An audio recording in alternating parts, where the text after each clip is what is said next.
செம்மணி படுகொலையை கண்டித்து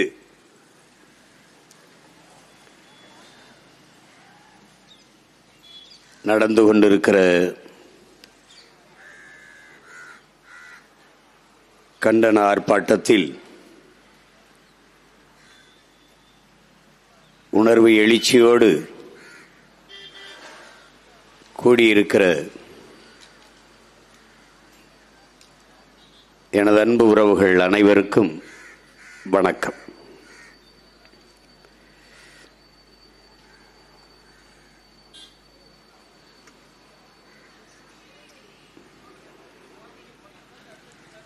இங்கே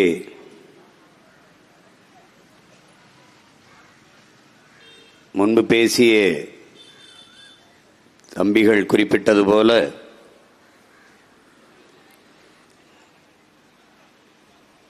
யாதும் ஊரே யாவரும் கேளீர் என்று உலகம் தழுவி நேசித்து நின்ற இனத்தின் பிள்ளைகளை நேசிப்பதற்கு இன்று உலகில் யாருமே இல்லை என்பதுதான் வரலாற்றில் பெருந்துயரம். உலகு உலகு என்று வள்ளுவன், கம்பன், கபிலன், இளங்கோ எல்லோரும் உலகம் தழுவியே நேசித்து பாடினார்கள்.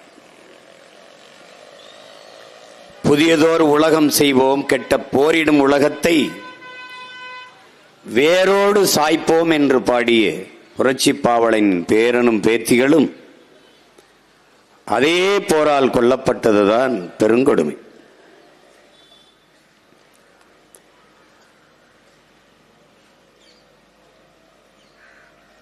இன்றைக்கு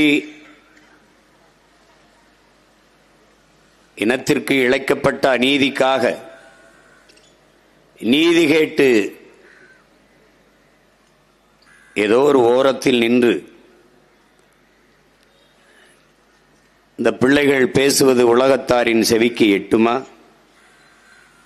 அவர்கள் சிந்தனையை போய் தட்டுமா என்று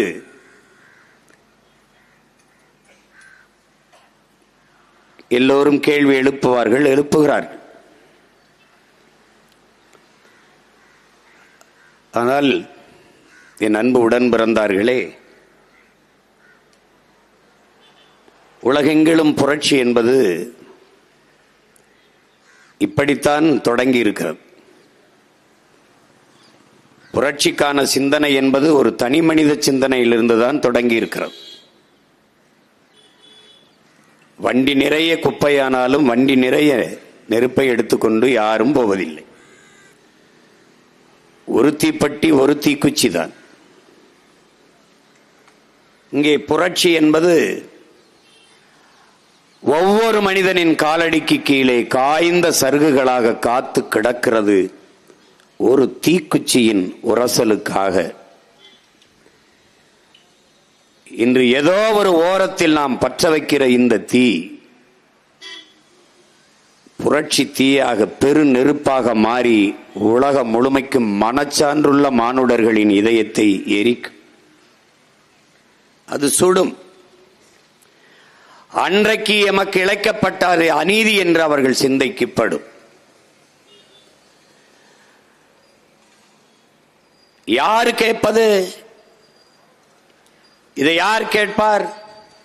இதை யார் பேச போறா என்று நினைத்து கொண்டு எண்ணிக்கொண்டு ஒதுங்கி போவது எப்படி அநீதிக்கு எதிரான ஒரு போராக, ஒரு புரட்சியாக எப்படி இருக்க முடியும்?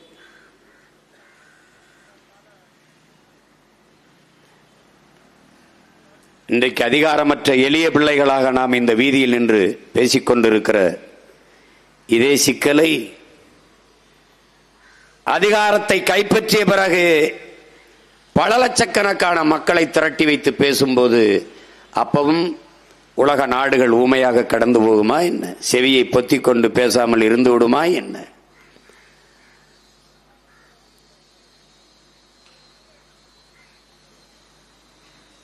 சின்ன விளக்கில் எரிகிற தீ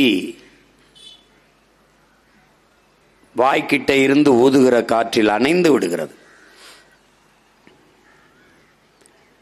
ஆனால் அதே நெருப்பு அடர்ந்த காற்றுக்குள் பற்றி எரிகிற போது எந்த காற்று ஊதி அணைத்ததோ அதே காற்று தான் ஊதி ஊதி பெருநெருப்பாக மாற்றுகிறது. நான் மட்டும் சாலையிலே நடந்தால் விபத்தாகிறது. நாம் எல்லோரும் சேர்ந்து நடந்தால் போக்குவரத்து நிறுத்தமாகிறது. இதுதான் புரட்சி. என் அன்பு உடன் பிறந்தார்களே, இதுதான் புரட்சி.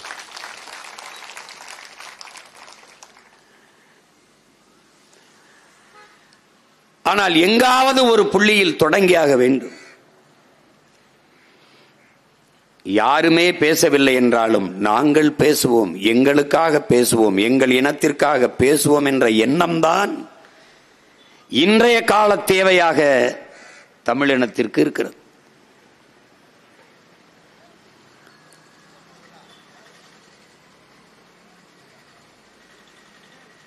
இலங்கை என்கிற நாடு விடுதலை அடைந்ததில் இருந்து விடுதலைக்கு இருவரும் இனங்களும் போராடித்தான் விடுதலையை பெற்றோம்.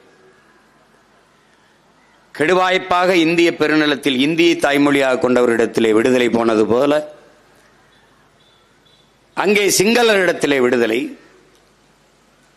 ஒப்படைக்கப்பட்டு சகோதர இனம்தானே என்று பேரன்பிலும் பெருந்தன்மையிலும் நமது மக்கள் அவர்கள் அதிகாரத்திற்கு வந்த பிறகு தமிழ் மக்கள் தமிழ் மொழி இரண்டாந்தர மொழியாக இரண்டாந்தர குடிமக்களாக தள்ளப்பட்டு ஆட்சி அதிகாரங்களில் நிராகரிக்கப்பட்டு இராணுவத்தில் கூட பங்கேற்க முடியாத ஒரு கட்டுப்பாடு விதிக்கப்பட்டு சிங்கள பௌத்தன்தான் நாட்டை ஆள முடியும் என்கிற சட்ட திருத்தம் கொண்டு வரப்பட்டு சொந்த நாட்டிலே அடிமைகளாக வாழ்கிற சூழல் உருவானது.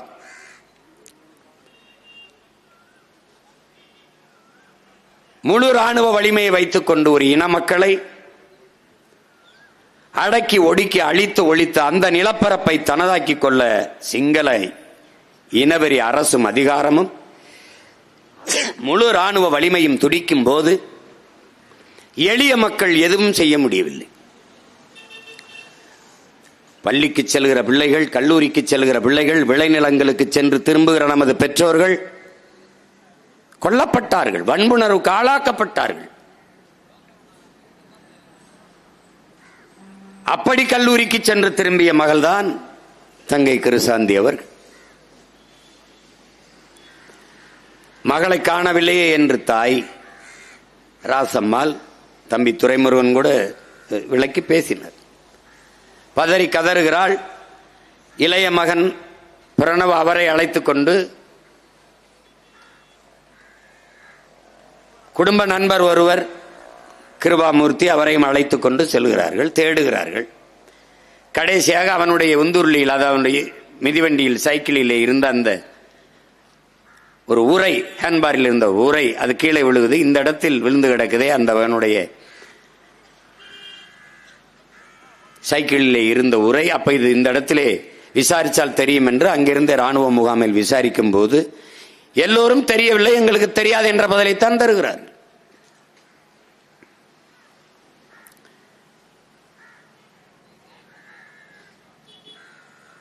பிறகு பல கால போராட்டங்களுக்கு பிறகு அப்போது ஒன்றும் செய்ய முடியாத சூழலில் கொழும்பிலே இருந்த ஒரு சட்டத்தரணி பூபாலன் என்கிற ஒரு மாந்தநேயம் உள்ள மகன், அவர் அதை வழக்காக்குகிறார். அந்த நேரத்திலே பாராளுமன்றத்தில் இருந்த மதிப்பிற்குரிய பெருந்தகை நம்முடைய ஐயா ஜோசப் பரராஜ சிங்கம், தெரியும் உங்களுக்கு, தேவாலயத்தில் கிறிஸ்துமஸ் பண்டிகையப்ப வழிபட்டு கொண்டிருந்தவர் சுட்டுக் கொல்லப்பட்டார், இரத்த சகிதியிலே வீழ்ந்து. காரணம், அவர் புலிகளுக்கு ஆதரவாக இருந்தார், பேசினார் என்பதற்காகவே சுட்டுக் கொல்லப்பட்டார் தேவாலயத்திலே, வழிபாட்டு தலத்திலே. அப்போதெல்லாம் நாங்கள் சிறுவர்கள், எல்லா கட்சிகளும் போராடும் போது நாங்கள்லாம் பங்கேற்று போராடினோம் அவர் கொலைக்கு. 2007ஆம் ஆண்டு கனடாவிலே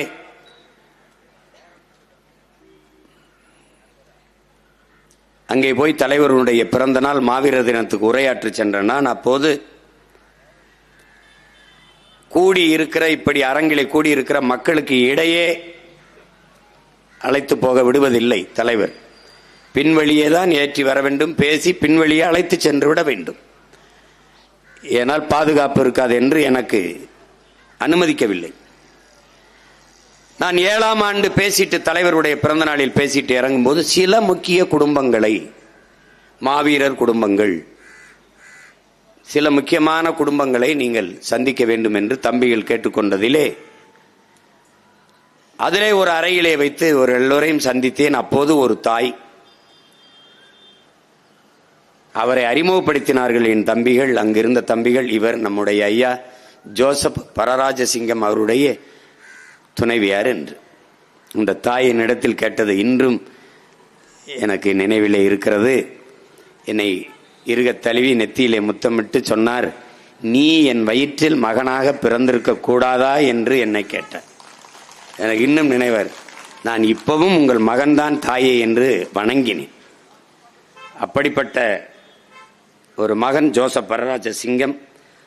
அவர் இந்த பூபாலன் அவருடைய வழக்கை எடுத்து இலங்கை நாடாளுமன்றத்திலே அழுத்தம் கொடுத்து பேசுகிறார். அப்போது அதிபராக இருந்த சந்திரிகா அவர்கள் அழுத்தம் நெருக்கடி காரணமாக அந்த விசாரணைக்கு உத்தரவிடுகிறார்.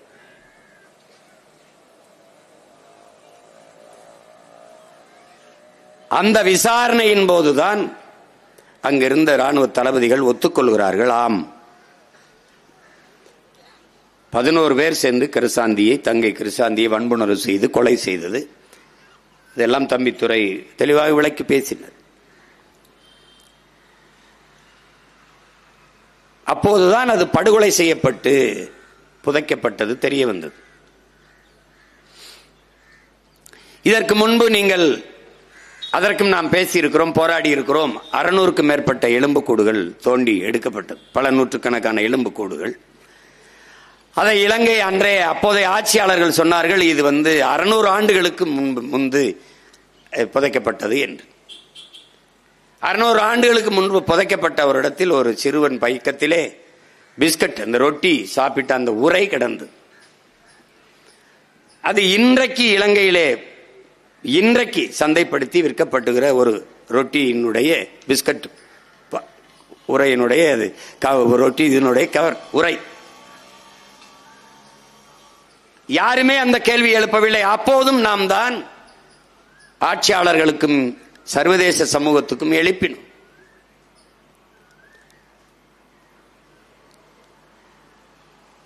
இதைவிட கொடுமை, இறுதி போர் சூழலில் உங்களுக்கு தெரியும், விடுதலை புலிகளின் பாதுகாப்பிலே நின்ற பல ஆயிரக்கணக்கான மக்களை அவர்களை விட்டு வெளியே வாருங்கள், வெளியே வாருங்கள். விடுதலை புலிகளினுடைய கணிப்பு, மக்கள் நம்மோடு நிற்கும் வரை சர்வதேச சமூகத்தின் கவனம் இருக்கும். இந்த மக்களை காப்பாற்ற வேண்டும் என்பதற்காக தலையிட்டு ஒரு நியாயமான தீர்வுக்கு வருவார்கள் என்ற கருத்திலே மக்களோடு நின்றார்கள் விடுதலை புலிகள். விடுதலை புலிகளோடு மக்கள் நிற்கும் வரை சர்வதேச சமூகத்தின் பார்வை இருக்கும். ஒருவேளை பன்னாட்டு சமூகம் தலையிட்டுவிடக் கூடாது என்பதற்காக இலங்கை அரசு அன்றைக்கு இருந்த இந்திய அரசின் துணையோடு மக்களிடமிருந்து விடுதலை புலிகளை, விடுதலை புலி மக்களை பிரிக்க வேண்டும் என்கிற நோக்கிலே, நீங்கள் வாருங்கள், உங்களை பாதுகாப்பாக நாங்கள் வைத்திருப்போம், வெளியே வாருங்கள், வெளியே வாருங்கள் என்று மக்களை அழைக்க, சரி செல்லட்டும், எந்த நாடும் தலையிட்டு நம்மை காப்பாற்ற வரவில்லை, மக்கள் பாதுகாப்பாக வெளியேறட்டும் என்ற தலைவரின் உத்தரவின் பேரிலே பல்லாயிரக்கணக்கான மக்கள் வெளியேறினார்.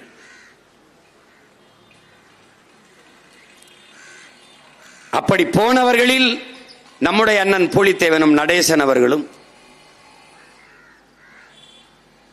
இன்னும் சில தளபதிகளும் உண்டு. 300 பேர் சென்றார். இங்கே இருக்கிற அரசியல் கட்சி தலைவர்கள் உங்களுக்கு தெரியும், பேரெல்லாம் சொல்ல வேண்டியதில்லை. வெள்ளை கொடி ஏந்தி போங்கள் என்று சொன்னவர்கள் இப்பவும் அதிகாரத்தில் இருக்கிறார்.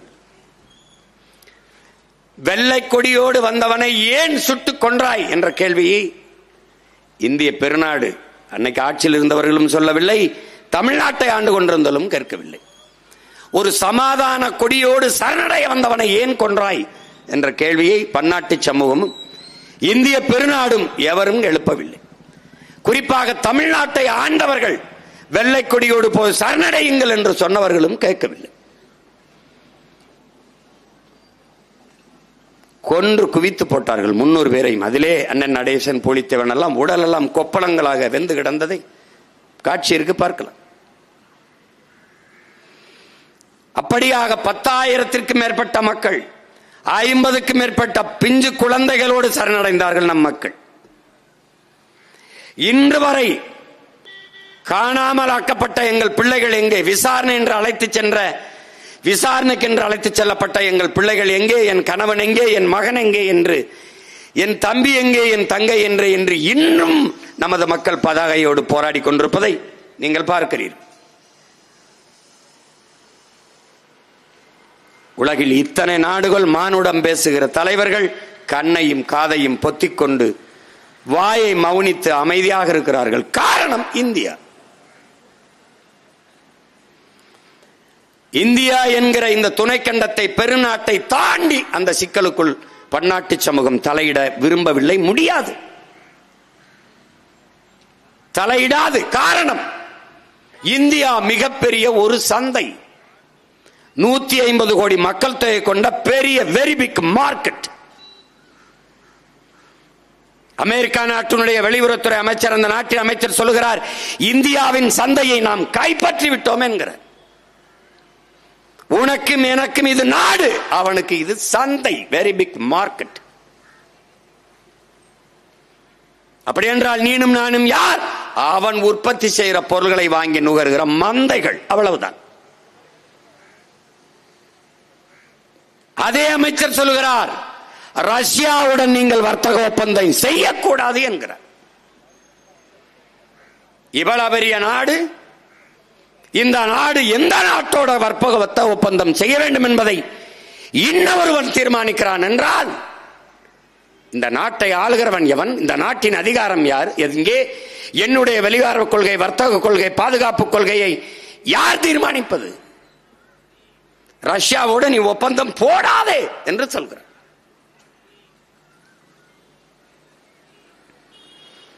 எவ்வளவு முயற்சிகள் இறுதி போரிலே, எவ்வளவு பெரிய நாட்டு அதிபர்களிடத்திலே கெஞ்சினோம், கதறினோம், பேசினோம்.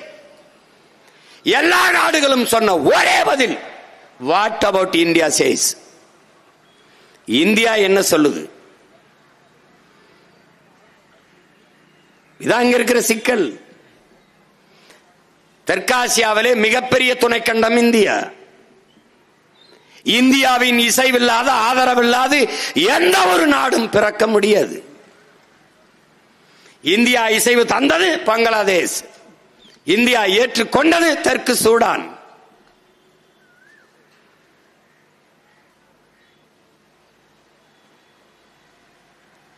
இந்தியா ஏற்றது, அதனால் இங்கே விடுதலைக்கான போர். இந்தியா எதிர்த்தது, அதனால் அழிப்பதற்கான போர் தான் நடந்தது. எந்த ஆயுதத்தை கொடுத்து விடுதலைக்காக போராட அனுமதிச்சதோ இந்தியா, அதே காரணத்தோடு அப்படியே களத்தில் நின்ற போராளிகளை எதிராக ஆயுதம் கொடுத்து அழித்து ஓடியுங்கள் என்று சொன்னதும் இந்தியா. ஒரே நாடு. காரணம், ஆட்சிக்கு அதிகாரத்திற்கு வந்த தலைமைகள் எடுத்த தவறான வெளியுறவு பாதுகாப்பு கொள்கைகள். அம்மையார் இந்திரா காந்தி இருக்கிற வரை இருந்த பாதுகாப்பு கொள்கை வேறு, வெளியுறவுத்துறை கொள்கை வேறு. அவர் மரணத்திற்கு பிறகு வந்த ஐயா ராஜீவ் காந்தி எடுத்த வெளியுறவு கொள்கை, பாதுகாப்பு கொள்கை வேறு. அம்மையார் இந்திரா காந்தி இருக்கிற வரை இந்தியாவின் வெளியுறவு கொள்கை, பாதுகாப்பு கொள்கை என்பது எவன் பாதிப்புக்கு ஆளாகிறானோ அவன் பக்கத்தில் நிற்பது. அதற்கு பிறகு இவர்கள் எடுத்த வெளியுறவு கொள்கை, பாதுகாப்பு கொள்கை என்பது எவன் பாதிப்புக்கு ஆளாக்குறானோ அவனுக்கு துணையாக நிற்பது. இதுதான் நம் இனத்திற்கு நடந்த அரசியல் நிலைப்பாடுகள்.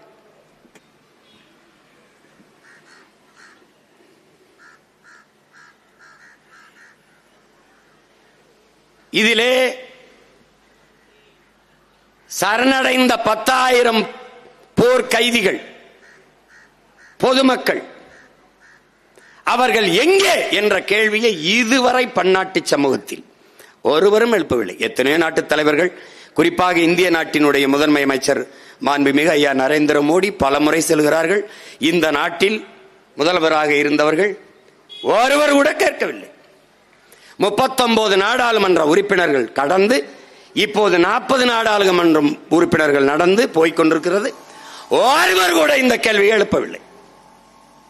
என் இன சொந்தங்களை சரணடைய சொன்னாய், பச்சிலம் குழந்தைகளோடு சரணடைந்தார்களே அவர்கள் எங்கே என்ற கேள்வியை ஒருவனும் எழுப்பல.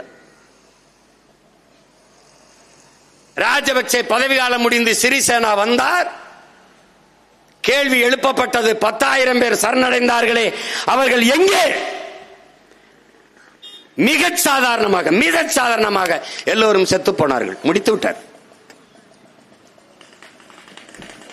10,000 பேர் போரில் குண்டு வீசி கொல்லப்பட்டவர்கள் அல்ல, பாதுகாப்பாக வைத்திருக்கிறோம் வாருங்கள் என்று அழைத்து செத்து போய்விட்டார்கள் என்றார்கள். ஒரு கேள்வி எழுப்பி எப்படி செத்தார்கள்?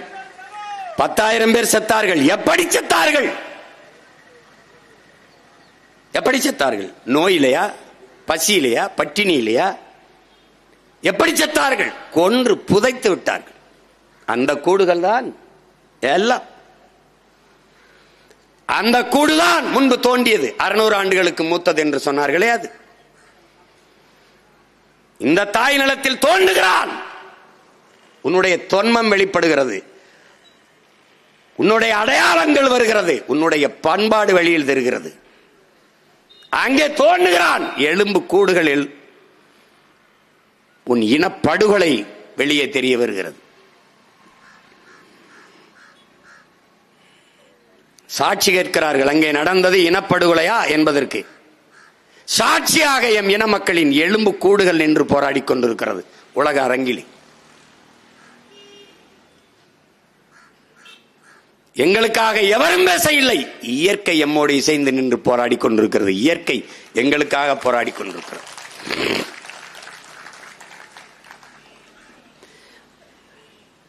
மானமிக்க தமிழ் பிள்ளைகள், மான தமிழச்சி பார்லே பால் குடித்த பிள்ளைகள், இன உணர்வும் மானவுணர்வும் கொண்ட தமிழ் பிள்ளைகள் கிளர்ந்து எழுந்து வருகிறோம். ஆள் மனதுக்குள் இதை பதிய வைத்து இதையெல்லாம் மறந்து கடந்து போக முடியாது.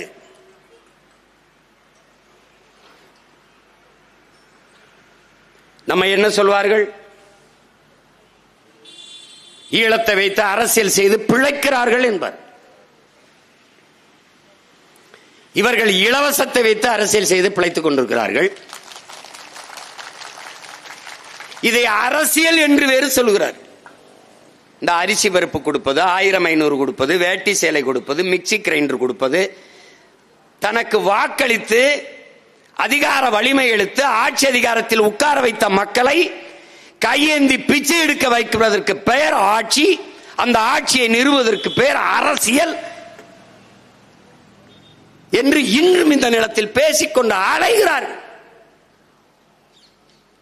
அறிவார்ந்த தமிழ் சமூக தம்பிதங்கைகளே, கற்றறிந்த பெருமக்களே, உலகெங்கும் பரவி வாழக்கூடிய எண்ணின சொந்தங்களே,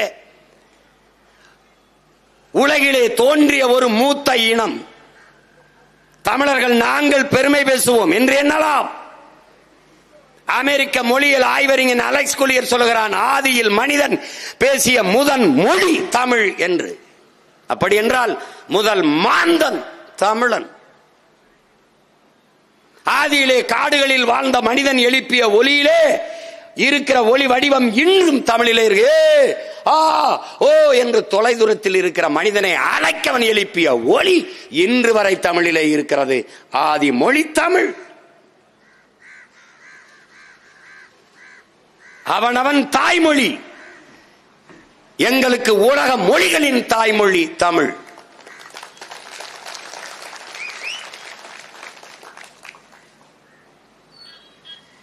$2200 ஆண்டுக்கு முன்பு கழிவறை கட்டி வாழ்ந்த மனிதன், தொழிற்சாலை கட்டி வாழ்ந்த மகன், தமிழ் மகன் இவ்வளவு பெருமை மிக்க ஒரு இனம், 4 லட்சம் 5 லட்சம் மக்கள் தொகை கொண்ட இனம், 26,000 மக்கள் தொகை கொண்ட இனக்கூட்டம் எல்லாம் நாடடைந்து விடுதலை பெற்று சுதந்திரமாக வாழ்கிற போது தன்னுடைய மொழி, தன்னுடைய கலை, இலக்கியம், பண்பாடு, வழிபாடு எல்லாவற்றையும் பாதுகாத்து வாழ்கிற போது உலகெங்கும் 13 கோடி மக்கள் தொகை கொண்ட பெருத்த மூத்த தமிழ் பேரினம், உலகிற்கு அறிவியல், நாகரிகம், கலை, இலக்கியம், பண்பாடு எல்லாவற்றையும், வேளாண்மை எல்லாவற்றையும் கற்றுக் கொடுத்த ஒரு பேரினம் தனக்கென்று ஒரு நாடடைந்து பெருமையோடு வாழக்கூடாதா? வாழக்கூடாதா? கேரளாவிலே புகழ்பெற்ற கவிஞர் ஆற்றூர் ரவிவர்மா சொல்லுகிறார், உலகிலேயே ஆகச் சிறந்த இலக்கியங்களை தங்கள் தாய்மொழியிலே படிக்கிற வாய்ப்பை கிரேக்கர்களும் சீனர்களும் அதைவிடவும் இந்தியாவில் தமிழர்களும் பெற்றிருக்கிறார்கள் என்று. எங்கள் மொழி எவ்வளவு தொன்மையானது என்பதற்கு சான்று ஆயிரம் லட்சக்கணக்கான சான்றுகளை எம்மால் எடுத்து பகர முடியும். அந்த மொழியின் பிள்ளைகள், அந்த இனத்தின் பிள்ளைகள் எமக்கென்று ஒரு நாடடைந்து சுதந்திரமாக எமது மொழி, கலை, இலக்கியம், பண்பாடு, தொன்று தொட்ட வேளாண்மை, வழிபாடு எல்லாவற்றையும் காத்து வாழக்கூடாதா? இந்த ஏக்கத்திலும் துடிப்பிலும் தான் எமக்கான விடுதலை கனவு பிறந்தது. அதில்தான் எமது விடுதலை போராட்டம் வந்தது.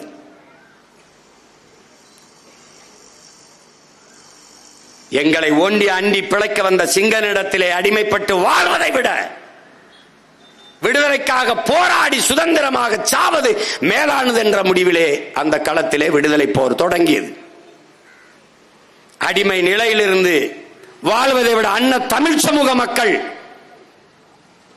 விடுதலை பெற்று வாழ்வோம், இல்லை என்றால் அந்த விடுதலைக்காக போராடி வீழ்வோம் என்ற முடிவிலே அங்கே ஒரு வீரஞ்செறிந்த விடுதலை போராட்டம் தொடங்கியது. ஒரு இனம் தன் மொழி காத்து, தன் இனம் காத்து, தன் நிலம் காத்து, வளம் காத்து, தன் கலை, இலக்கிய, பண்பாட்டை காத்து, தன் வழிபாட்டை காத்து, இவற்றையெல்லாம் பாதுகாத்து தனக்கென்று ஒரு நாடை அடைந்து வாழ்வதற்கான அரசியலை விட வேற ஏதாவது அரசியல் இருக்க முடியுமா என்பதை அறிவார்ந்த தமிழ் சமூக தம்பி தங்கைகள் சிந்தித்து பாருங்கள். எது அரசியல்? ஒரு இனம் தனது விடுதலைக்காக போராடுவதை விட அரசியல் உண்டா? பறிக்கப்பட்ட உரிமையை போராடி பெறுவதற்கு போராடுவதை விட அரசியல் உண்டா? அடிமை நிலையில் இருந்து உரிமை பெற்று மீள்வதற்கு, வாழ்வதற்கு போராடுவதை விட ஒரு ஆகச் சிறந்த அரசியல் உண்டா? எது அரசியல்? கண் முன்னே என் இனம் கொன்றொழிக்கப்படுகிறது அநீதியாக. அதை தடுக்க, காக்க போராடுவது, அதை விட அரசியல் வேற ஏதாவது உண்டா? கொன்றொழிக்கப்பட்ட எனது மக்களுக்கான நீதியை கேட்டு போராடுவதை விட புனிதமான ஆகச் சிறந்த அரசியல் ஒன்று இந்த உலகத்தில் உண்டா? எது அரசியல்?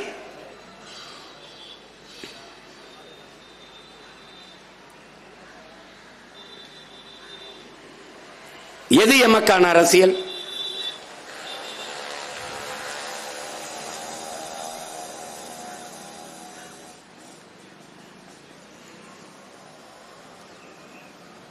சொல்லி சொல்லி ஒரு குற்ற உணர்வை தள்ளி ஈழத்தை பேசுவார்கள், ஈழத்தையே பேசுவார்கள். இவர்களுக்கு இன்னும் ஈழம் ஒரு பிரச்சனை தான், ஈழ பிரச்சனை என்றுதான் பேசுவார்கள். ஈழம் நமக்கு பிரச்சனை அல்ல. ஈழம் நம் இனத்தின் விடுதலை, தமிழ் தேசிய இனத்தின் தாயகம். ஈழம் நமக்கான ஒரு கனவு என்பதை நீங்கள் புரிந்து கொள்ள வேண்டும். இவர்கள் என்ன பண்ணுவார்கள்? ஈழ பிரச்சனை, ஈழ பிரச்சனை, அதுவல்ல பிரச்சனை. கச்சத்தீவை எடுத்து கொடுத்தது பிரச்சனை, அதை திருப்பி எடுக்க வேண்டும் என்பது பிரச்சனை. காவிரியில் நதிநீர் உரிமையை பெற வேண்டும் என்பது ஒரு சிக்கல், ஒரு பிரச்சனை. முல்லை பேரியாற்றில் உரிய நீரை பெற வேண்டும் என்பது ஒரு பிரச்சனை, ஒரு சிக்கல், அது பிரச்சனை. ஆனால் ஈழம் என்பது ஒரு பிரச்சனை அல்ல, ஒரு தேசிய இனத்தின் தேச விடுதலை என்பதை அறிவார்ந்த என் தம்பி தங்கிகள் புரிந்து கொள்ளணும். ரெண்டையும் போட்டு குழப்புவார்கள். அது ஒரு பிரச்சனை என்பாங்க.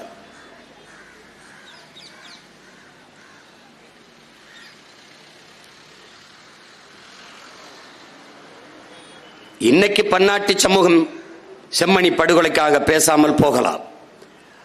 ஆனால் தமிழ் தேசிய மக்களுக்கென்று ஒரு வலிமையான அதிகாரம் வருகிற போது இந்த ஆவணங்களை நாங்கள் எடுத்துக்கொண்டு ஒவ்வொரு நாட்டு கதவையும் ஒவ்வொரு நாட்டு தலைவர்களையும் தட்டுவோம். ஒவ்வொரு நாட்டு தலைவர்களின் வீட்டு கதவையும் தட்டுவோம்.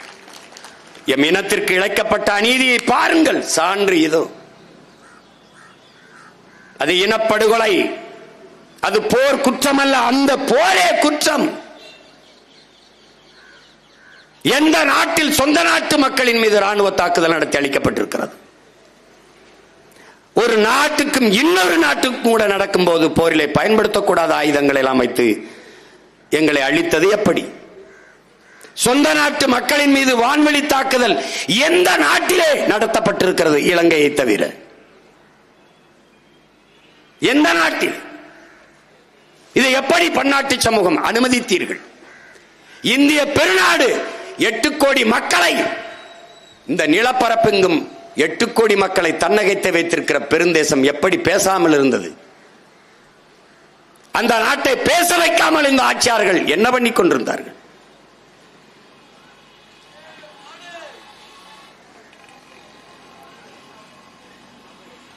எட்டு கோடி தமிழ் மக்களை தாண்டி 1.25 கோடி சிங்களனின் நட்பு பெரிது என்று இந்த நாடு கருதுமானால் இதை எப்படி ஏற்பது?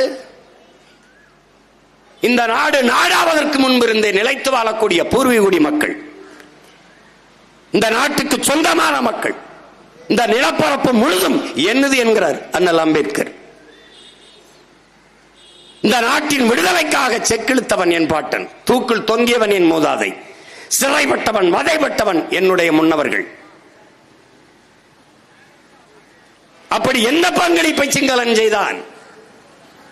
விடுதலை பெற்ற நாட்டிற்கு இன்று வரை வரி கட்டி வாக்கு செலுத்தி இந்த நாட்டின் சட்டத்திட்டம், இறையாண்மை, தேசிய ஒருமைப்பாடு எல்லாவற்றுக்கும் கட்டுப்பட்டு வாழ்கிற இனத்தின் மக்கள் நாங்கள். எங்களை தாண்டி சிங்கள நண்பனாக இருக்க காரணம் என்ன? எதன் பொருட்டு என் இனச்சாவை சகித்துக் கொண்டீர்கள்?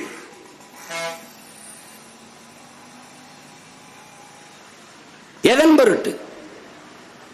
ஒரு இனச்சாவு என்று வேணாம், சக மனித படுகொலை என்கிற அடிப்படையிலாவது நீங்கள் ஏன் பேச மறந்தீர்கள்?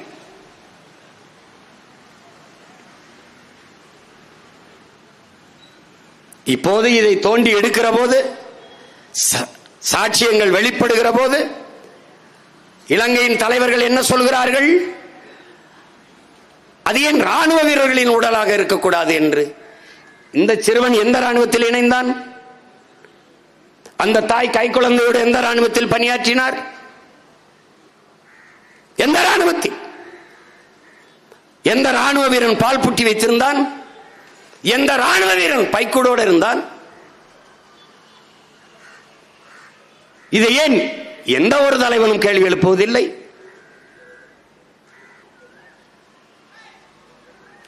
அதிகாரத்தில் இருப்பவர்கள் பேசி திசையிருப்பு விடுவதற்காக அது ராணுவ வீரர்களின் உடலாக, எலும்பு கூடுகளாக ஏன் இருக்கக்கூடாது என்று கேள்வி எழுப்புகிறார்.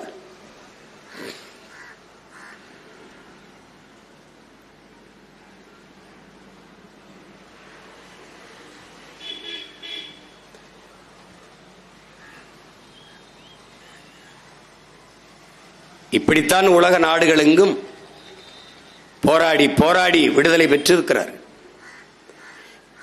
இன்றைக்கு பாலஸ்தீனத்தை தனி நாடாக அங்கீகரிப்போம் என்று பிரான்ஸ் நாட்டின் அதிபர் இமானுவேல் மேக்ரான் சொல்றார். இன்னைக்கு நாங்கள் அதை தனி நாடாக அங்கீகரிப்போம் என்று. இதேபோல் ஒரு நாள் தனித்தமிழ் ஈழ நாட்டை நாங்கள் தனி நாடாக அங்கீகரிப்போம் என்று உலக நாட்டின் தலைவர்கள் சொல்லுகிற காலம் உருவாகும். இமானுவேல் மேக்ரான் போல இதே இமானுவேல் மேக்ரான் கூட நாளை சொல்லலாம், தமிழ் தேசிய இன மக்கள் எழுச்சியுற்று ஒன்றிணையும் போது உலகெங்கும் 140-150 நாடுகளில் நிறைந்து வாழ்கிறோம் நாங்கள். ஒரே குடையின் கீழ் ஒரு தாயின் பிள்ளைகள், தமிழ் தாயின் பிள்ளைகள் என்று ஒரே கொடியின் கீழ் ஒன்று திரள்கிற காலம் விரைவில் உருவாகும். அது உருவாகி விடக்கூடாது என்பதற்காகத்தான் நீ என் கடவுச்சீட்டை முடக்கினாய். ஆனால் எழுதி வைத்துக்கொள், இன்னும் 4-5 ஆண்டுகளில் ஒட்டுமொத்த தமிழ் பேரினத்தையும் ஒரே அரசியல் கூட எங்கள் கட்டி எழுப்பல நீ பார்த்தேரு.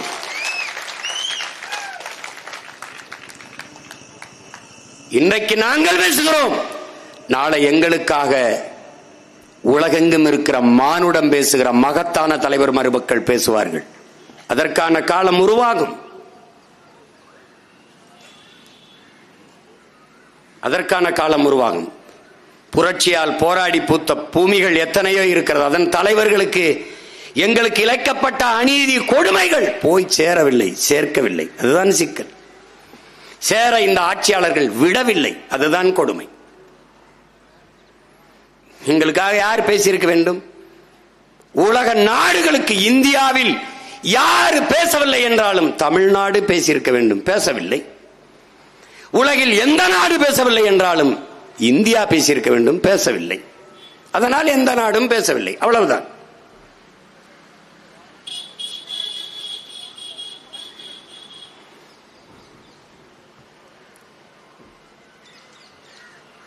இதையெல்லாம் ஒரு பிரச்சனையா என்று பேசுவார்கள் நம்மிடத்தில். இதுதாண்டா எங்களுக்கு பிரச்சனையே. கண் முன்னே என் இனம் அழித்து ஒழிக்கப்பட்டதை, கொன்றொழிக்கப்பட்டதை, என் தாய் தந்தை, என் அக்கால் தங்கை, எங்கள் பிஞ்சுகள் கொன்றொழிக்கப்பட்டதை கடந்து போய் என்னதாண்டா அரசியல் இருக்குது, ஆட்சி அதிகாரம் இருக்கு? எதுக்குத்தான் அந்த அதிகாரம்?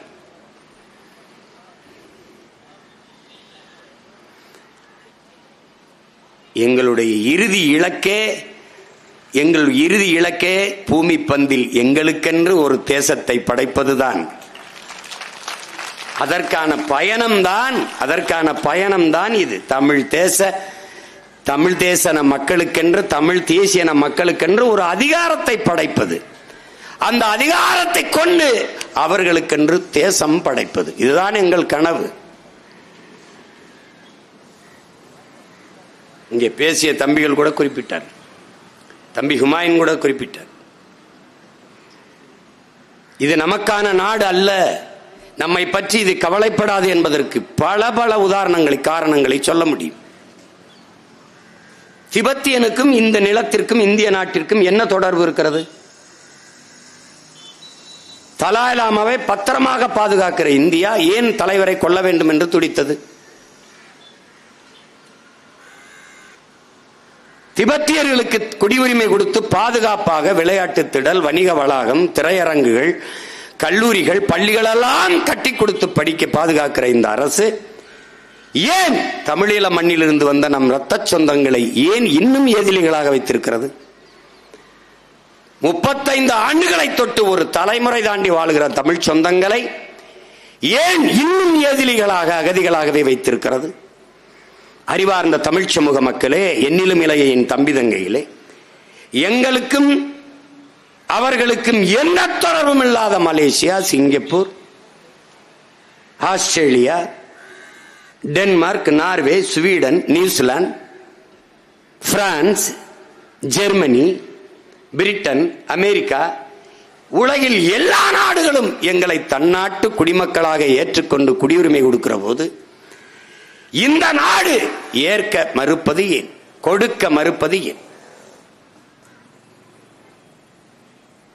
அயர்லாந்திலே என் தம்பி திருக்குமரன் இருக்கிறான், அவனுடைய மகன் குரு அயர்லாந்து நாட்டிற்கு டென்னிஸ் ஆடுகிறான்.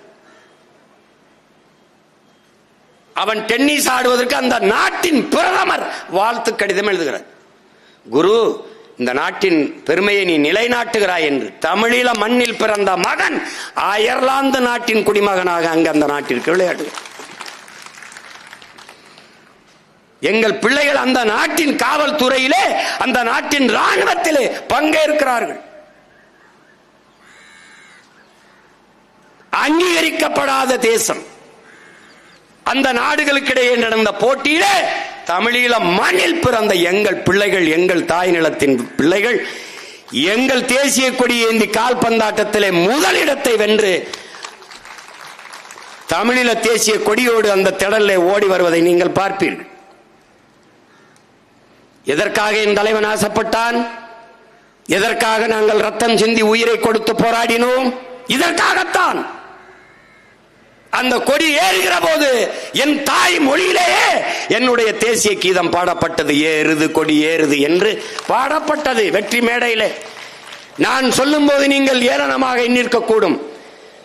நிகழ்காலத்தில் சான்றாக எங்கள் பிள்ளைகள் நிகழ்த்தி காட்டினார்கள். உலகத்தில் தமிழன் என்று ஒரு இனம் உண்டு, தனித்தேவருக்கு ஒரு குணம் உண்டு. இதான் நம்முடைய தாத்தன் பாடியது, நாமக்கல் கவிஞர். ஆனால் மானமும் வீரமும் அவனுக்கு உயிர் என்று காட்டியவன் நம் உயிர் தலைவன் மேதகவே பிரபாகரன் அவர்கள். அதை தமிழ் பேரினம் ஒன்று இருக்குது, இது ஒரு மொழி இருக்குது என்று உலக நாடுகளில் இருக்கிற அறிஞர்கள் பிள்ளைகள் எல்லாம் பேசுகிறார்கள். உலகில் ஏன்ஷியன்ட் லாங்குவேஜ் என்றால் தமிழ் என்று பேசுகிறார்கள். பிற மொழி பிள்ளைகள் பேசுகிறார்கள்.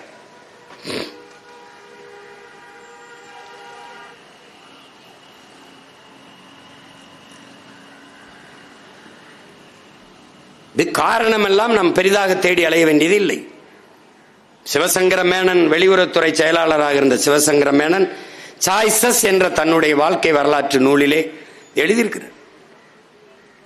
இறுதிக்கட்ட போரிலே போரை நிப்பாட்டி பிரபாகரன், பொட்டம்மான் போன்ற தலைவர்களை பாதுகாத்து ஒரு அரசியல் தீர்வை கொண்டு வர வேண்டும் என்று அமெரிக்கா விரும்பியது. ஆனால் அதற்கு அன்றைய இந்திய தலைமைகளும் ஆட்சியில் இருந்தவர்கள் யார் உங்களுக்கு தெரியும். குறிப்பாக தமிழ்நாட்டு தலைவர்களும் அதை விரும்பவில்லை. அவர் எழுதியிருக்கார். ஏன் தமிழ்நாட்டு தலைவர்கள் விரும்பவில்லை? எத்தனை தலைவர்கள்? ஒன்னு அம்மையார் ஜெயலலிதா, இன்னொன்னு ஐயா கருணாநிதி. இவர் ஆட்சியில் இருந்தார், அவர் எதிர்க்கட்சியா இருந்தார். விரும்பவில்லை. காரணம், பிரபாகரன் அங்கு இருப்பு கொள்வது இவர்களின் எதிர்கால அரசியலுக்கு ஆபத்தாக இருக்கும் என்று எண்ணினார்கள்.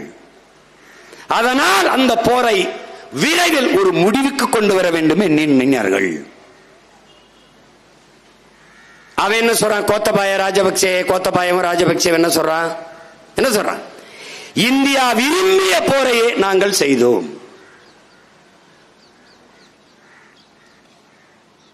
அதானே? எந்த பதவிக்காக, எந்த பிரபாகரன் அங்கு இருப்பு கொள்வது இவர்களின் எதிர்கால அரசியலுக்கு இடையூறாக இருக்கும் என்று எண்ணினார்களோ, அங்கே அந்த பிரபாகரன் என்ற பெருவீரன் இல்லாதிருக்கலாம். இந்த நிலத்திலே அவன் மகன், அவன் உடன் பிறந்தார்கள் இருக்கிற வரை இந்த நிலத்திலே உன் அரசியலுக்கு நீ இன்னைக்கு ஆடலாம். 26க்கு பிறகு ஆட்டம் எப்படி எங்க ஆட்டம் ஆரம்பிக்குது நீ பாரு. 26க்கு பிறகு என்ன காரணத்திற்காக அந்த இடத்திலே என் தலைவன் இருப்பு கூடாது என்று கருதினீர்களோ, ஒரு நெருப்பை அணைத்து உலகெங்கும் பல கோடிக்கணக்கான நெருப்பை நீ பற்ற வைத்து விட்டாய். நீ நினைக்கிற நெருப்பை குப்பையை போட்டு மூடிடலாம்னு.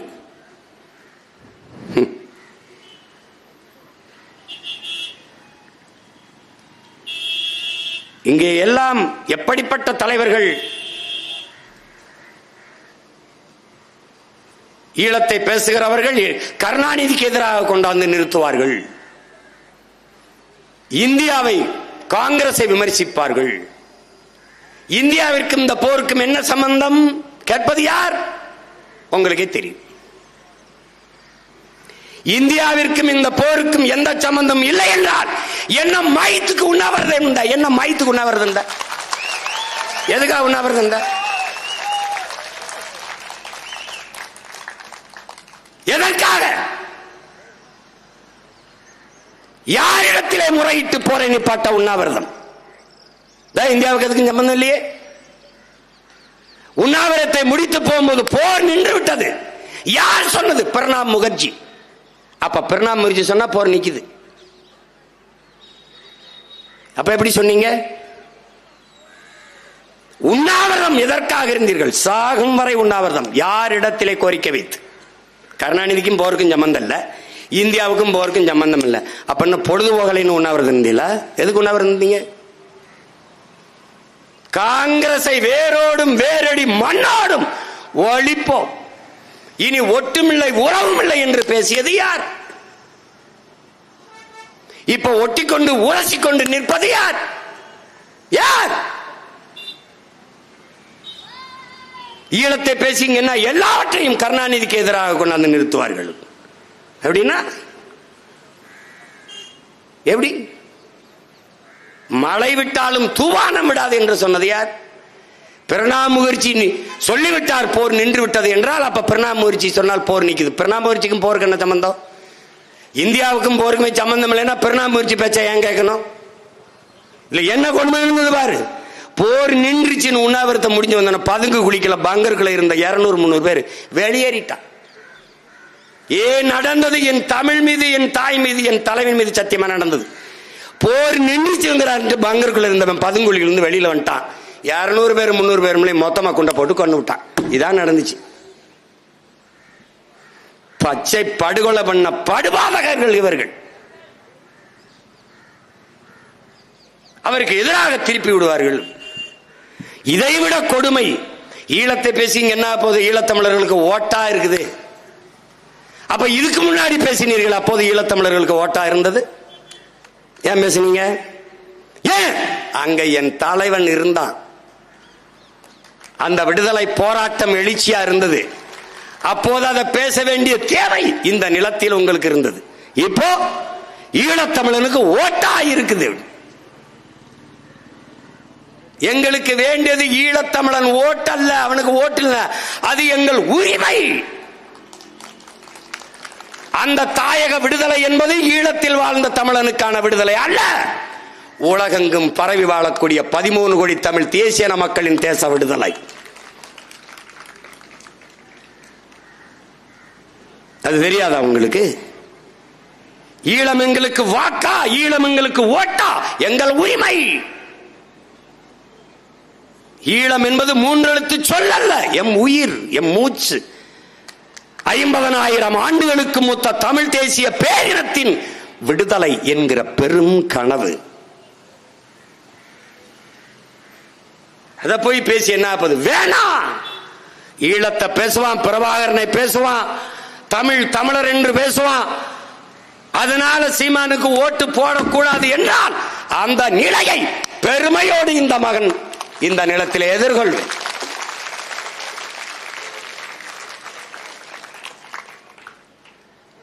எதுக்கு தான் அரசியலுக்கு வந்து வெற்றி அடைய போறேன்? இப்ப வெற்றி அடைஞ்சு என்ன செய்ய போறேன்? அதிகாரத்தில் உட்கார்ந்தவன அடுத்த அடி அங்கதான்டா பாய்வேன், அங்கதான் போவேன்.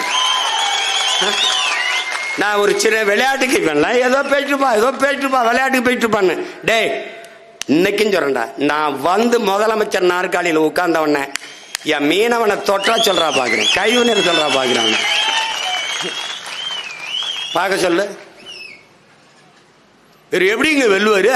8.22 வச்சு எப்படி வருவாருன்னு 3 விழுக்காடு வச்ச அனுரா அந்த திசநாயக்க இருக்கான்ல, அவரு 3 விழுக்காடு ஓட்டு வச்சிருந்தவர் அதிபராகும் போது 8.22 வச்சு 22 8.22 வச்சிருக்கேன். நான் முதலமைச்சர் ஆக முடியாதா? இந்தியாவை யாரும் ஆள்றதுலயே 36,50,000 பேர் தேடிருக்கான். இந்தியாவுக்கு நானா பிரதமர், அது மோடி ராகுலுக்கும் சண்டை. 8வது பெட்டியில வச்ச என் சின்னத்தை தேடி இருக்கான். இப்ப நீ எப்படி குட்டி கருணை அடிச்சாலும் முதல் பெட்டியில தான் நீனே வைக்கணும்.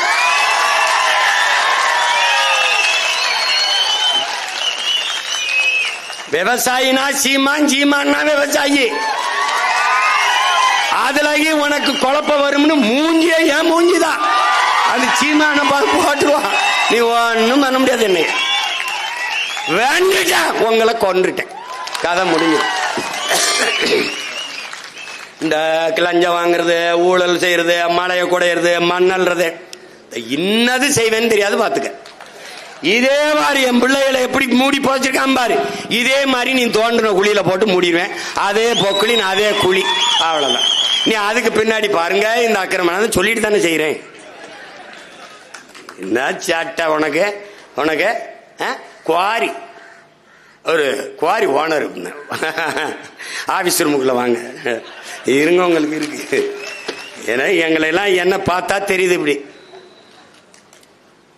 உன்னைய அன்பு தம்பி தங்கைகளை அறிஞ்சுக்கணும். நீ அடிமை, நான் அடிமை, நாம் அடிமைகள். நமக்கென்று ஒன்னும் இல்ல. நீ எல்லாவற்றை இழந்து நிற்கிறாய். ஆனால் இழந்ததை கேட்டு போராடி பெறுவதற்கு ஒரு நின்னு போராட உனக்கு நிலம் இல்லை.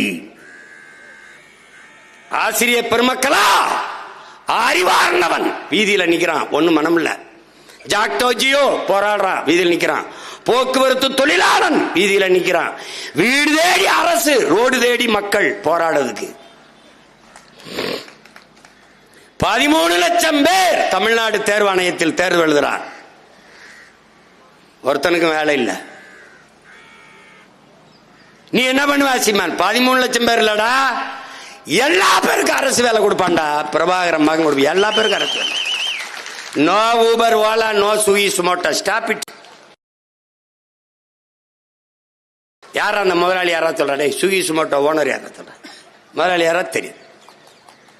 ஊபர் ஓலா தெரியாது. என்னென்ன வித்த காட்டுவேன் மட்டும் பாரு. 6 மாசம் கழிச்சு இந்த பாரு, நானும் தூங்குறதெல்லாம் அந்த எவனையும் தூங்க விடுறதில்ல. பார்த்துக்கிட்டே இருக்கு, எவனையும் தூங்க மாட்டேன். இன்னைக்கு இதை முடிச்சேன்னு நினைக்கிறியா? அப்புறம் பனையேற போவேன், அங்கே போவேன். அப்புறம் தேவேந்திர குல வேளாளர் எங்களை பட்டியல இருந்து வெளியேற்றான்னு போடுவேன். அப்புறம் மாடை ஓட்டிக்கிட்டு மலை மேல போவேன். பாரா நீ பாரு என்னென்ன சேட்டன் பாரு பாரு. அப்ப திருப்பி டிஎன்பிசி தமிழ்நாடு தேர்வு எழுதாம இருக்கான்ல, அவனுக்கு ஒரு போராட்டத்தை போடுவேன். அப்புறம் துப்புரவு தொழிலாளிக்கு ஒரு போராட்டம் போடுறேன். எனக்கு தூக்கம் வரல, உங்களையும் தூங்க விடுறதா இல்ல, விடுறதா இல்ல. நான் கண்ண முன்னா வரும் இந்த படம், கண்ண முன்னா கதறல் வரும். கண்ணை மூடி தனியா இருந்தால் ராணுவ முகாமுக்குள்ளே என் தம்பி பாலச்சந்திரன், எங்கள் அன்பு மகன் வெறுமேலோட அப்படி போறபடி ஏக்கமா எங்களை பார்த்தது ஞாபகம் வரும்.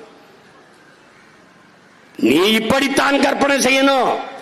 நீ நல்ல தன்மானமிக்க தமிழ் மகன், தமிழச்சி பிள்ளை, மார்ல பால் குடிச்ச பிள்ளைகள் இப்படிதான் யோசிக்கணும். நம்ம தங்கையை வன்புணர்வு செய்தார்கள், அது செய்தி அல்ல. 11 பேர் மாறி மாறி வன்புணர்வு செய்யும் போது நம் தங்கை எப்படி யோசிப்பால்? இத்தனை ஓடிமான தமிழ் மக்கள், என் உடன் பிறந்தார்கள், என் அண்ணன் தம்பிகள், என் சித்தப்பன் பெரியப்பன்மார்கள், என் தாத்தா பாட்டிமார்கள், மானத்திற்காக உயிரை விட்ட இனக்கூட்டமே, இப்படி சிங்கள நாய்கள் என் மானத்தை கெடுக்கிறார்களே, தடுக்க ஒருவரும் இல்லையா என்று எண்ணிருப்பாளா இல்லையா? அந்த நேரத்தில் அவள் என்ன ஓட்டம், அவள் மன ஓட்டம், அவள் சில்லறை எப்படி இருந்திருக்கும் என்பதை எண்ணி பார்த்தால் நீ தூங்கிட்டினா அதுக்கப்புறம் பேசுற. தம்பி பாலச்சந்திரன் அந்த ரொட்டியை வாயில வச்சு தூரத்தில் ஏக்கத்தோடு பார்க்கிறானே, எத்தனை கோடி சொந்தம் அவனுக்கு. பிரபாகரன் என்ற பெருந்தலைவன் தனக்கு வீடு கட்ட போராடினானா, தான் பிறந்த இனத்திற்கு நாடு கட்ட போராடினானா என்பதை அறிவார்ந்த தமிழ் சமூக தம்பி தங்கைகள் சிந்தியுங்கள். அவன் நினைத்திருந்தால் எந்த நாட்டோடும் சமரசம் செஞ்ச அதிபனாகி சொகுசாக வாழ்ந்திருக்கலாம். இப்ப நாம நினைச்சிருந்தால் வாழ முடியுமா? முடியாதா? 2 விழுக்காடு, அரை விழுக்காடு, காவலுக்காடு வச்சிருக்கவனுக்கு அத்தனை சீட்டு இத்தனை கோடிங்கும் போது 8.22 விழுக்காடு வச்சிருக்கவனுக்கு என்ன எம்பிட்டு பேசியிருப்பான்?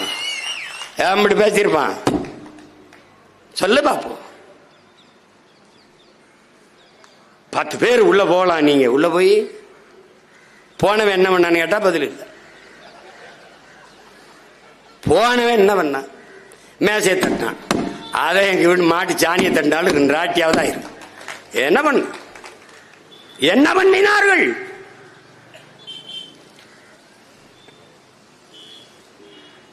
இவர்கள் பேசுவதை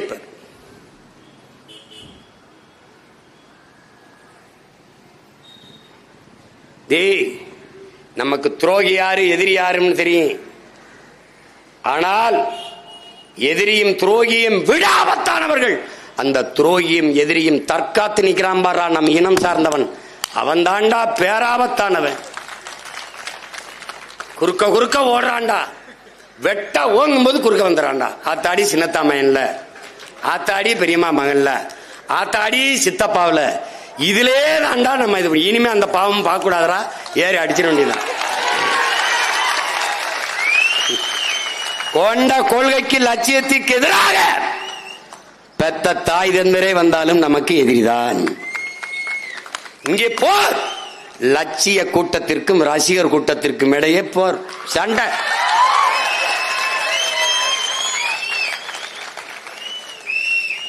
தமிழ் தேசியனத்தின் உரிமை விடுதலை என்ற புனித கனவை உயர்ந்த லட்சியத்தை கொண்டிருக்கிற சித்தாந்தமா சினிமாவா? இதாண்டா சண்டை.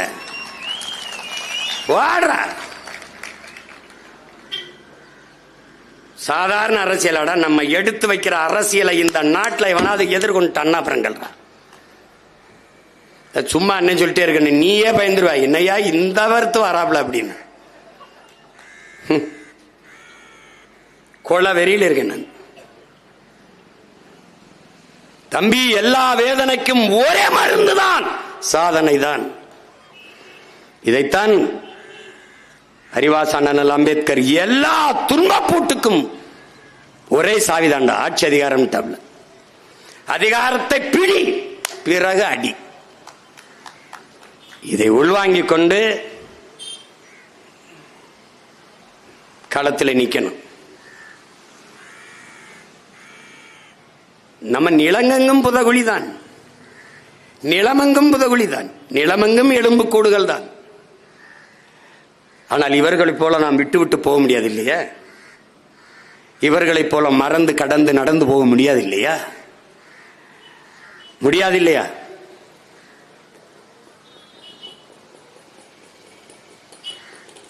இறைமகன் இயேசு சொல்றார், ஏன் ஸ்டாலினை போய் ஏன் பார்த்த?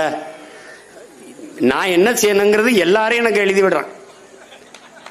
ஆஹா, பல்லு 8 மணிக்கு வளர்க்கணும், சொல்லக்கூடாது. ஆஹா, அந்த சட்டை போடாத, இந்த சட்டை போடு. ஏன் நீ வெள்ளை சட்டையை போடுற? இது எல்லாம் என்னடா கடன் வாங்கி மூளைங்கிறது எனக்கு இருக்குது. எனக்கு இவன் கடன் வாங்கி வேலை செய்யறவனுக்கு நான் ஸ்ட்ராட்டஜிஸ்ட் வச்சுட்டு வேலை செய்யறான்லடா. நான் எனக்கு இருக்கிற சிந்தனைக்கே வேலை செய்ய ஆள் இல்லை, கூட்டம் இல்லை. அவரை ஏன் பார்த்தானு தேவ வாசகம் இறை செய்தி இருக்குது. விருந்தில் நல்விருந்தில் நீ பங்கேற்கலைனாலும் துயரத்தில் பங்கேறுங்குது. ஒருத்தர் துன்பத்தில் போய் பங்கேற்றுங்குது. இது ஏன்? துயரத்தில் பங்கேற்கும் போது இதேபோல் துயரம், இதேபோல் துயரத்தை, இதேபோல் துயரம் நமக்கும் நடக்கும், இதேபோல் துயரத்தை நாமும் கடக்க வேண்டும் என்பதை அது படிப்பிக்குங்கிறார் இறைமகன் இயேசு. உனக்கு புரியுதுன்னு நினைக்கிறேன். அதனால அரசியல் நிலைப்பாடு, அரசியல் கோட்பாடு வேறு, கருத்து முரண் வேறு, மானுட வெறுப்பு வேறு, மானுட பற்று வேறு. ரெண்டையும் போட்டு குழப்பிக்க கூடாது, ரெண்டையும் போட்டு குழப்பிக்க கூடாது. எல்லா கட்சியிலையும் நமக்கு சொந்தக்காரர் இருக்கான், எல்லா கட்சியிலையும் நமக்கு ஆதரிக்கிறவன் இருக்கான். 36 லட்சம் பேர்ல திமுக இருக்கிற அமைச்சர் பெருமக்களின் பேரனும் பேத்தியிலும் போட்டதற்கு, அதிமுக இருக்கிற மாவட்ட செயலாளர் பேரனும் பேத்தியும் போட்டதற்கு, பிஜேபியில் இருக்கிறவன் போட்டது இருக்கு, காங்கிரஸ் கட்சிக்காரங்க வீட்டில் இருக்கிற பேரனும் பேத்தியும் போட்டது இருக்கு. 36 லட்சம் 26ல 1,20,00,000 26 லட்சம் ஆகிறதுக்கு ரொம்ப நாள் ஆகாது. அதனால இதெல்லாம் எதுக்கு இந்த போராட்டம் எல்லாம்? வெறி, வன்மம், அதை ஏத்திக்கணும். சோறு வருதா படக்கணும். இந்த படத்தை ஒரு தடவை பாரு, பாரா எலும்பு கூடையை இறுக பற்றி இருக்கிற அந்த பிஞ்ச பாரா. தாயை பற்றி, தாய் மொழி தமிழை பற்றி தாயின் மாரோட அணைஞ்சு கிடக்கிறான்டா ஒரு பச்சை பிள்ளை. அப்படி தாய் மண்ணையும் தாய் மொழியும் தமிழ் பேரினத்தையும் பற்றி நில்லுங்கள். ஒவ்வொருவரும் நாம் பற்றி நிற்க வழியே கிடையாது. நீ ஒண்ணு கவனிச்சுக்க, எல்லா சாதிக்கும் தலைவர் இருக்கான், எல்லா மதத்துக்கும் தலைவர் இருக்கான். ஆனால் அவன் சாதிச்சது என்னன்னு மட்டும் சொல். ஆனால் நீ பிறந்த பெருமை மிக்க தமிழன் என்கிற இனத்திற்கும் உன் மொழிக்கும் தலைவன் இருக்கானா? இல்ல. யாருக்கா? நம்மை விட்டால் எவருக்கும் நாதி கிடையாது. கோனாருக்கு தலைவர், தேவருக்கு தலைவர், நாடாருக்கு தலைவர். நாடாரை அடித்தால் கோனாருக்கு கண்ணீர் வராது, கோனாரை அடித்தால் தேவருக்கு வராது, தேவரை அடித்தால் தேவேந்திரர் அழமாட்டார். ஆனால் அதில் யாரை அடித்தாலும் தமிழ் பிள்ளைகள் நாங்கள் அழுவோம். இந்துவை அடித்தால் இஸ்லாமியர் கண்கலங்க மாட்டார், இஸ்லாமியர் அடித்தால் இந்து வருத்தப்பட மாட்டார். ஏனால் அடிப்பவரே அவராதான் இருப்பார். இதில் யார் முதுகில் அடிபட்டாலும் முதலில் வெடித்து துடித்து தடுக்க போராடி கலங்கி நிற்பவர்கள் பிரபாகரனின் பிள்ளைகள் தான் என்பதை தமிழ் சமூக தம்பி தங்கைகள் புரிந்து கொள்ளும். இது வெறும் அற்ப அரசியல், ஓட்டுக்காக நிற்கிற அரசியல் இல்லது, மாபெரும் அரசியல் புரட்சி. அதனால்தான் இது மாற்றத்திற்கான எளிய மக்களின் புரட்சி என்ற முழக்கத்தை முன்வைத்தோம். செம்மணி படுகொலை என்பது அங்கே நிகழ்ந்த படுகொலையில் ஒரு துளி. லட்சக்கணக்கான மக்கள் கொன்று புதைக்கப்பட்டிருக்கிறார்கள். 10,000 பேரை செத்து போனார்கள் என்று ஒரே சொல்லில் முடித்து விட்டான். கேட்க நாதி கிடையாது. இந்த நிலையில் பன்னாட்டு சமூகம் நமக்கான நீதியை விசாரணை, தடையின்றி நீதி விசாரணை வரணும். அது எப்போது வருமென்றால், தமிழ் தேசிய இனத்திற்கென்று ஒரு அரசு, தமிழ்நாடு அரசு, தமிழர் அரசா வரணும். தமிழ் இனத்தில் பிறப்பனெல்லாம் தமிழன் இல்லை என் உடன் பிறந்தானே. ஒரே நிலம், பச்சையாகத்தான் இரண்டும் வளர்கிறது. நிலம் ஒன்று, நிறம் ஒன்று, ஆனால் இது நெல், இது புல். விளங்குதுன்னு நினைக்கிறேன், உனக்கு புரியுதுன்னு நினைக்கிறேன். நம் இனத்தில் பிறந்திருப்பான், ஆனால் அவன் இனத்துக்காரன் இல்லை. அதை நல்லா கவனிச்சுக்கணும். எவன் புல்லு எவன் நெல்லுன்னு தெரியாம நம்ம ஓடிட்டு இருக்கோம். துரோகி எங்கடா இருக்கான்? இங்கதான்டா இருக்கான், பக்கத்துலடா உட்காந்துருக்கான். எதிரி எப்பவும் தூரம் இருக்கான், துரோகி எப்பவும் பக்கத்தில் இருக்கான். தலைவன் என்ன சொல்றான்? இன்றைய துரோகி நேற்றைய நண்பன், நாளைய துரோகி இன்றைய நண்பன். எங்க இருக்கான்? பக்கத்தில் இருக்கான். எதிரி எப்பவும் உன் பலத்தை குறிவைப்பான், துரோகி எப்பவும் உன் பலகீனத்தையே குறிவைப்பான். சீமான தெரியாதா? அவரோட நாங்க இருந்தோம், அப்படி ஒன்னா படுத்தோம், ஒன்னா தூங்கணும், நக்கணும்னு வச்சுட்டு இருப்பான். இங்க இருந்துட்டு எதிரி கவனமா இருப்பான். அவன் என்ன செய்வான்னு தெரியலையே. ஐயோ என்ன பண்ற? ஐஎஸ் என்ன ரிப்போர்ட் சொல்லுது சார்? வீடு வீடுக்கு போக சொல்றாரு சார். அப்ப நீனும் போயா? அதான நடந்துட்டு இருக்குது, அதான் நடந்துட்டு இருக்கு. அறிவார்ந்த தமிழ் சமூகத்தின் பிள்ளைகள், இன உணர்வும் மான உணர்வும் கொண்ட பிள்ளைகள், இந்த தருணத்தை, இந்த வரலாற்று வாய்ப்பை என் தம்பி மருத்துவர் கார்த்தி சொன்னது மாதிரி, இது வரலாறு நமக்கு கையளித்திருக்கிற ஒரு அரிய வாய்ப்பு. இதை விட்டுறாதீங்க. விட்டீங்கன்னா கஷ்டம். தமிழ் என்ற ஒரு மொழி இருந்தது, தமிழர் என்ற ஒரு இனம் இருந்தது. அது பெருமைகளோடு வாழ்ந்து சிறந்த ஒரு மூத்த இனம். இந்த எந்த அடையாளமும் உனக்கு இருக்காது. இந்த கீழடி வச்சுட்டு என்ன விளையாட்டு காட்டுறான்? அது தமிழர் நாகரிகம்னு அங்கீகரிக்க மாட்டானா? ஒருத்தர் இது என்ன கொடுமை வேறு. நான்லாம் வந்தேன்னா அது ஆப்பிரிக்க நாகரிகம் சொல்லிட்டு போயிடுவேன். போடாது ஆப்பிரிக்க நாகரிகம்டா, எப்படி இருக்கு பாரு. இப்ப வர்றாப்புல, நாளைக்கு வர்றாப்புல நம்ம ஐயா, நம்ம பாட்ட ராஜேந்திர சோழனை, அவன் கட்டுன நாகநாதர் கோயில செங்கல் செங்கலா பேத்து வச்சு விட்டாங்க. ஒரு கோயில் கட்டி வச்சிருந்தாரு நாகநாதருக்கு, செங்கல் செங்கலா பேத்து வச்சுட்டாங்க. யுனெஸ்கோ நிறுவனம் சொல்லுது, தொன்ம அடையாளங்களை, பழமையான அடையாளங்களை பாதுகாப்பதில் இவர்களுக்கு எந்த அக்கறையும் இல்லை, இந்தியர்களுக்கு தமிழர்களுக்கு என்று. நம்ம பாட்டம் கட்டின கோயில் செங்கல்களாக பிரிச்சு எடுக்கப்பட்டிருக்கு. நாளைக்கு வந்து என்ன பேசுவார்? 1000வது ஆண்டுல இந்து எம்பரர், இந்து பேரரசன் ராஜராஜ சோழன், ராஜேந்திரன்லாம். அவன் காலத்துல இந்த நாடு ஏது, இந்தியான்னு ஒரு நாடு ஏது, இப்படி ஒரு சொல்லு ஏது, மதம் ஏது? அவன் சொல்லும் போதே முருகன் தமிழ் கடவுள். அப்ப சிவன், பெருமாள், திருமால் என்ன கடவுள்? ஏன் அந்த கேள்வி எழல? முருகன் தமிழ் கடவுள். சிவன் யார்? நீ வெங்கடாசலபதி சீனிவாசன் பேர் மாத்தினா வாழாயிருவர. திருமால் யார்? முதல்ல சொல்லு, யாரோட இறை? சிவனை நீ ருத்ரன் என்று மாத்தினால் சிவன் வாழாயிருவானா? சிவன் யார்? யார்? யாரோட இறை? பதில். அது ஒரு ஏமாந்த ஒரு கூட்டம், பழைய காலத்துல கூட்டம். இழந்த எங்கள் பண்பாட்டை, நிலத்தை, வளத்தை போராடி மீட்பதற்குத்தான் இந்த நிலத்திலே மானத்தமிழ் பிள்ளைகள் இன உணர்வும் மான உணர்வும் கொண்டு இந்த மண்ணிலே கிளர்ந்து நிற்கிறோம். சும்மா போறது வரலாம் தன்மையப்படுத்திக்கிட்டு. நீ வேணா பாரு, நாளைக்கு சொல்றாரா இல்லையா ராஜேந்திர சோழன், அவர் சொல்வார்.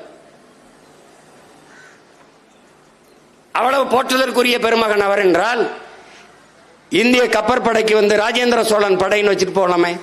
ஏன்னா இந்த நாட்டில் முதலா கப்பல் படை வச்சிருந்தவன் அவன்தான். நான் கூட சொன்னேன், பிரணாப் முகர்ஜி குடியரசுத் தலைவராக இருக்கும்போது இந்த நாட்டுக்கு ஒரு கப்பலுக்கு அர்ஜுனான்னு பெயர் வச்சு நாட்டுக்கு அர்ப்பணிக்கிறேன்னாரு. நான் ஒருத்தன் தான் கேட்டேன், நீ அந்த கப்பலுக்கு அரசேந்திரன் பெயர் வச்சிருக்கணும். அவர் வில்லம்பு வச்சு சண்டை செஞ்சாரு அர்ஜுனன். அப்படி பார்த்தா நீ ஏவுகணை வெடிகணைக்கு நீ அர்ஜுனன் கூட பெயர் வச்சிருக்கலாம். அவரே சொல்றார் அந்த நிகழ்ச்சி, இந்திய கப்பல் படையின் முன்னோடி அரசேந்திர சோழன் என்று பிரணாப் முகர்ஜி பேசினது இருக்கு. அப்படின்னா என்ன பண்ணிருக்கணும்? நீ அரசேந்திர சோழன் தானே பேர் வச்சிருக்கணும். என்ன சேட்டை பிரதமர் சொல்லிட்டாரு அப்படின்னு. எப்படி? செஞ்சியில் இருக்க நம்ம கோட்டைய ஆனந்த கோன் மகன், கிருஷ்ண கோன் மகன், கோனேரி கோன் அவனுடைய வாரிசுகள் 300 ஆண்டுகள் அந்த கோட்டையை தலைமையிடமா வைத்து ஆண்டிருக்கான். என் பாட்டை, என்னுடைய கோட்டையை மராட்டிய மன்னர்களினுடைய படைத்தளம் என்று அமெரிக்காவின் யுனெஸ்கோ அறிவிக்குது. அத பிரதமர் சொல்லிட்டார் அப்படின்னு. பிரதமர் சொல்லிட்டா எப்படி இருக்கு? இப்ப திருப்பி என்ன பண்றது? மறுபடி கோனேரி கோன் கோட்டை மீட்பு முற்றுகை போராட்டம். இப்ப மறுபடி செஞ்சில என்ன, நம்ம பாட்டங்க வாழும் வேலும் ஏந்து போராடினாங்க, நம்ம கையை உயர்த்திக்கிட்டு அறிவாயுதம் ஏந்தி போராட வேண்டியதான். கொஞ்ச நாள் இப்படி கத்திக்கிட்டு இருப்போம். அதிகாரத்துக்கு வந்தா பெரிய வளைவு, கோனேரி கோன் கோட்டை. எப்படி போடுவேன்? கோனேரி கோன் கோட்டை. 2 துணை காவல் நிலையம் இங்க. எவன் வந்தாலும் தூக்கி அடிச்சு உள்ள போடு. எவனாவது மராட்டியன் கிராட்டியன் வந்தானா, மான தமிழ் மண்ண மராட்டியன் கோட்டைங்க என்ன போடு கிழிக்குதுங்க. சான்று ஆவணம் கல்வெட்டு அங்க இருக்குது. ஆனந்த கோன் மகன், கோனேரி கோன் மகன், கிருஷ்ண கோன் மகன் கோனேரி கோன் ஆண்டதுன்னு கல்வெட்டு இருக்குது. ஒட்டக்குத்தர் பா இருக்குது. செம்பியன் கோன், காடவர் கோன் இவெல்லாம் ஆண்டிருக்காண்டான்னு இருக்குது, பாட்டு இருக்குது. நீ திடீர்னு சொல்லிட்டு போயிட்டீனா ஒரு 2 பிரச்சனை கிடையாது, எல்லாமே பிரச்சனை. அதனால என் உடன் பிறந்தார்கள், உங்களுக்கு கண்ணுக்கு தெரிய வேண்டியது ஒன்னே ஒண்ணுதான். மற்றவர்களுக்கு தேர்தல், நமக்கு போர். இது அரசியல் களம் அல்ல, தேர்தல் களம் அல்ல, போர்க்களம். அறிவாயுதம் ஏந்தி உயர்ந்த லட்சியத்தை கொண்டு களத்தில் நிற்கிற புரட்சிகர இது போர். ஒன்னே ஒண்ணுதான், வென்ற வெற்றி ஒன்றை தவிர நமக்கு எந்த விடிவும் கிடையாது. வெறி கொண்டு பாயுங்க, போட்டி போடுங்க, நாட்டை வெல்லணும், இல்ல உன் தொகுதியை வெல்லணும். அப்படி ஒவ்வொரு வீரனும் போரிடு, நாட்டை வெல்லுவோம், ஒரு பிரச்சனையும் கிடையாது. அடி பார்த்துக்கிறோம். பாரா, நம்ம நிறுத்துற வேட்பாளர் மாதிரி இந்திய நிலத்தில் எவனாவது வேட்பாளர் நிறுத்தி போரிடுறானான்னு பாரு. நம்பிக்கையோட நில்ற. எல்லாவற்றுக்கும் துன்ப துயரங்களுக்கெல்லாம் ஒரே விடிவுதான் நம்முடைய வெற்றி தான். செம்மணி படுகொலை மாறி நம் இனப்படுகொலை எல்லாவற்றுக்கும் நீதி பெற்று தனித்தமிழில நாட்டை மலரச் செய்ய வேண்டுமானால் நமக்கென்று ஒரு அரசியல் வலிமையும் அதிகார வலிமையும் தேவை. அந்த அதிகாரத்தை நோக்கி பாய், அதை தவிர வேற வழி இல்லை. செம்மணியில் படுகொலை செய்யப்பட்ட நம்முடைய மக்கள் எலும்பு கூடுகளாக காட்சியாக சாட்சியமாக நின்று கொண்டிருக்கிற நம்முடைய சொந்தங்கள், களத்திலே உயிர் நீத்த நம் இன உறவுகள், போராடி இன விடுதலைக்காக தன்னுயிரை தந்த மாவீரர்கள் எல்லோருடைய கனவையும் நிறைவேற்ற நமக்கு இருக்கிற ஒரே வாய்ப்பு அரசியல் விடுதலை. அதுக்கு அதிகாரத்தை பிடிப்பதை தவிர வேறு வழி இல்லை. வென்றாக வேண்டும் தமிழ், ஒன்றாக வேண்டும் தமிழர். அதிகாரம் மிக வலிமையானது. நமது அதிகாரம் நம் மக்களுக்கானது. புரட்சி எப்போதும் வெல்லும். நம் வெற்றி நாளை அதை சொல்லும். நம் இலக்கு ஒன்றுதான், இனத்தின் விடுதலை. இனம் ஒன்றாவோம், இலக்கை வென்றாவோம். தமிழ் தாய் வாழ்க, தலைவர் பிரபாகரன் வாழ்க, நாம் தமிழர்.